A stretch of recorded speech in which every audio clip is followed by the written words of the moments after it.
Hello everyone, Pakamarari here, and welcome to my Pharah overview video. This isn't going to be a tutorial as much as it is going to be sort of a demonstration. What I want to do is point out some character features and map elements that will help you, as well as offer some tips and tricks.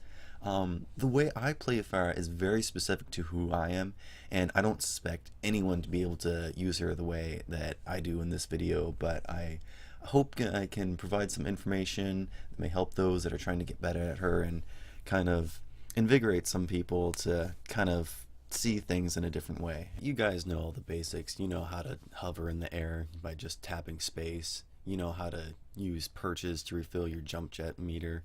Also, you can use the jump boost in the air to sustain your movement if you need to stay in the air.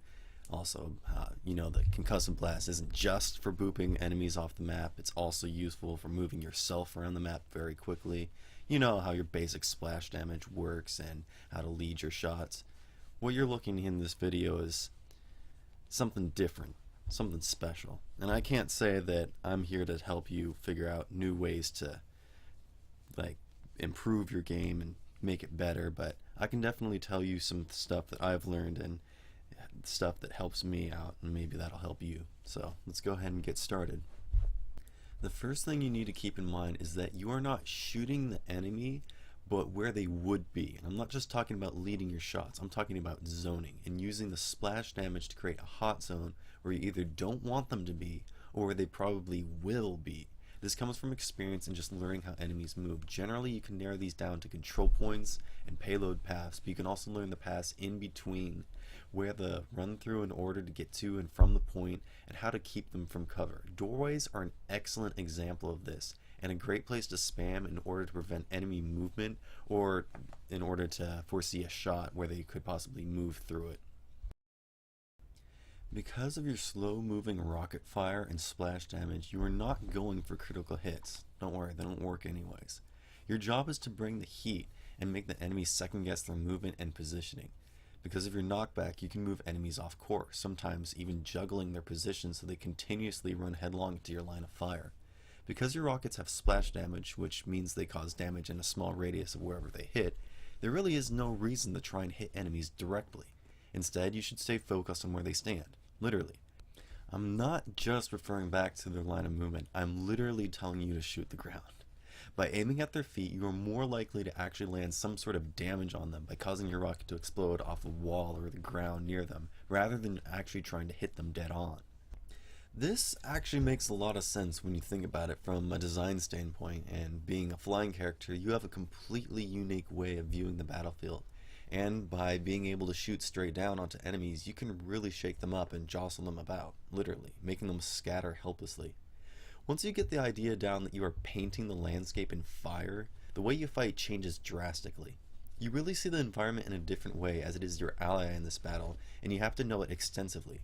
Just like a Junkrat spams the ground or Hanzo uses a scatter arrow in a small room, you are also using the environment to a wide degree.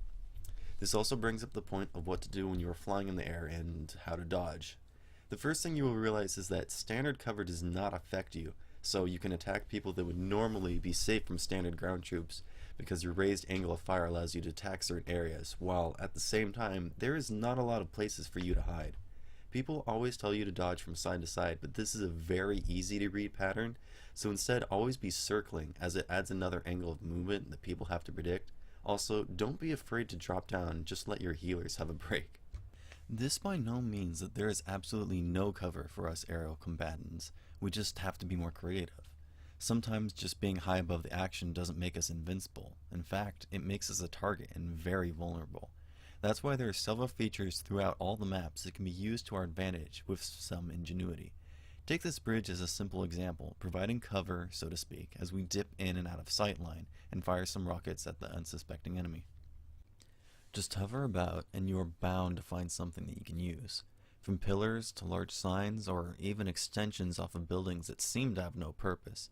The rooftops are your battleground, and you need to take advantage of every detail on the map. I'm not just talking about pathways through the vertical levels of the map.